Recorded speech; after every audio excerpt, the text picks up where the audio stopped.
Stone Roses, Second Coming. Do you like it? Do you not? Let's talk a minute about this record and some weird things about this. Stone Roses put their first album out in '89. Believe it or not, they're an '80s band. But it was 5.5 years between albums, and a lot can happen in 5.5 years, especially in the music biz, especially in Britain. Here's a few things though. How did the Stone Roses change from the Stone Roses that you knew into these heavy-duty guitar slinging rockers? Let's talk about that.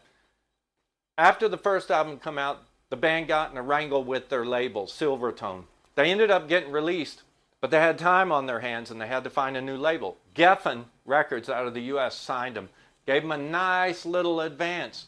So the band now had money and time and fame, which is important. However, having money and time on your hands can do a lot of things. It can do some good things. Like Manny said, as he got older, he was able to take the blinders off and listen to different music. And he started listening to like Hendrix and Zeppelin. Some of the band members bought homes. Some of the band members bought cars. John Squire, he ended up buying a nice, I believe it was a Tobacco Sunburst 59 Les Paul off some dude named Cosmo from the Heavy Metal Kids. If you don't know the Heavy Metal Kids, check it out. But now you've got money, probably some dope, some drugs, time on your hands, new guitars. What are you going to do? You're going to start working, trying out different things. Especially, like Ian Brown said, they spent almost a month in this process just sitting there getting high, listening to their favorite records on this fantastic studio sound system. All that jumbled up, a little bit of that, gives you this. Now, just like those of you who are churchgoers and you know about the second coming, you know there's certain signs to look for that tell you when the second coming is near. Let's use that principle here with the Stone Roses, with the aptly titled Second Coming. When they started doing the press for this album, if you go back and look, and they were in the Big Issue, that's how they did their debut interview, if I remember right. Where were all the baggy clothes? Where were the stupid hats? Where were the stupid haircuts? Something was changing. The band was wearing jeans, corduroys. They didn't have them stupid bowl cuts anymore. But more telling is this. Gone is the Jackson Pollock splatter paint and pieces of lemon. You have this dark, smushed, looks like an old sheet or a rug pulled out of the trash. You got a cherub smoking. What is that? Is that from listening to Led Zeppelin records?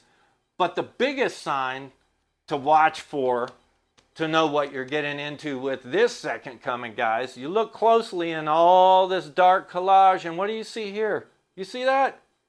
There's a guy's wiener. They put a guy's wiener on the cover. Come on, y'all. You go in the store and you see this and you see a guy's wiener on the cover. And it's been 5.5 years since you heard your old chums, the Stone Roses. You know something's changed. Real quick, pretty good record. Definitely heavier than the first stuff. Definitely more rockin', thanks to the new Les Paul. Got some great songs on here. 10-Story Love Song, one of the best in my opinion. Your Star Will Shine, nice little song John Squire wrote for his daughter. Love Spreads, the debut single. Did you know that was like a feminist rant? It was based on Rosalind Miles' The Women's History of the World.